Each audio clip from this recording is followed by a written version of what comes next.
నబీ కరీం సల్లల్లాహు అలైహి వసల్లం చెప్పారు, తనను నాశనం చేసేటువంటి విషయాల్లో మూడో విషయం ఏంటయ్యా అంటే తనను తాను పొగుడుకుంటాడు. తనను తాను పొగుడుకుంటాడు. నేనేం చేశాను అనుకుంటున్నా? మొత్తం చేసింది నేనే సార్.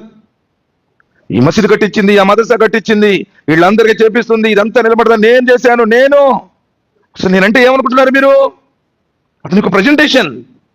సబ్ కుచ్ మయిచే, నేనే చేశాను, నా వల్లనే ఇది మొత్తం అవుతుంది. నా అన్నాహం, నేను అన్న మొత్తు మనిషి చేసినటువంటి సత్కార్యాలు మొత్తం వ్యర్థమైపోతాయి.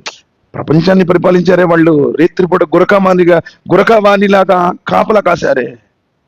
ఎవరు తెచ్చారో అర్థం కాకుండా భుజాల మీద ముద్రలు పడే విధంగా ప్రజలకు సేవ చేశారే. ప్రపంచంలో ఎవరికి వాళ్ళు తెలియదు వాళ్ళు చేసిన కార్యాలు. లైలతుల్ ఖద్ర్ కూడా ఎంతో ఉన్నతమైనది, 1000 రాత్రుల కంటే శ్రేష్టమైనది. కానీ ఏ రోజు కూడా ఏ రాత్రిలో ఉందో బయటపడదు.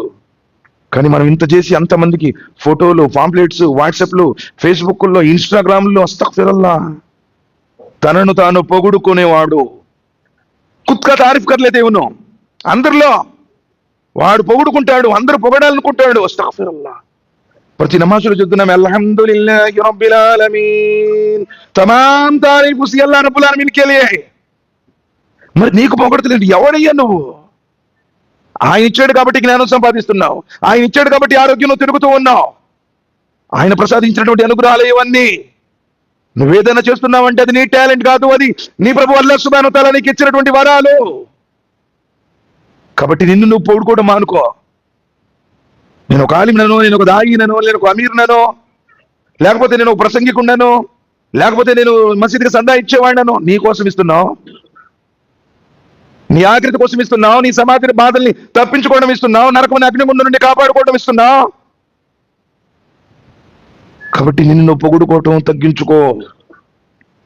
అల్లాహ్ను పొగుడు. నబీ కరీం సల్లల్లాహు అలైహి వసల్లం ఈ విషయం కూడా చెప్పారు, ఎవరైనా ముఖస్తుతి చేస్తే వాడి ముఖమైన మన్ను కొట్టండి, ఎందుకంటే నువ్వు పొగుడుకుంటున్నావు అంటే నువ్వు నాశనం చేసుకుంటున్నావు అని అర్థం. కాబట్టి ఈ 3 విషయాలు నబీ కరీం సల్లల్లాహు అలైహి వసల్లం చెప్పింది. ఎవరైతే ఈ 3 విషయాలు సంపాదిస్తారు కానీ పిసినారితనం వహిస్తారు, నాశనం చేస్తుంది. తన మనసు చెప్పినట్టు వినేవాడు, మనసుని అల్లాగా చేసుకునేవాడు. అల్లా మీద ఈమాన్ ఉందంటాడు కానీ అది డూబు. వాడు మనసు చెప్పినట్టే వింటాడు, వాడు మనస్సు దాసుడు, అల్లా దాసుడు కాదు. ఇది కూడా నాశనం చేస్తుంది.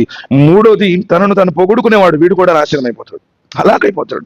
ఆచరణ చేసింది కూడా మొత్తం దానికి. ఎందుకంటే ఈ బడాయి చెప్పుకోవడం కోసం ఇంత చేసేది అయిపోయింది, కల్లాస అయిపోయినట్టు. ఈ 3 విషయాలు నాశనం.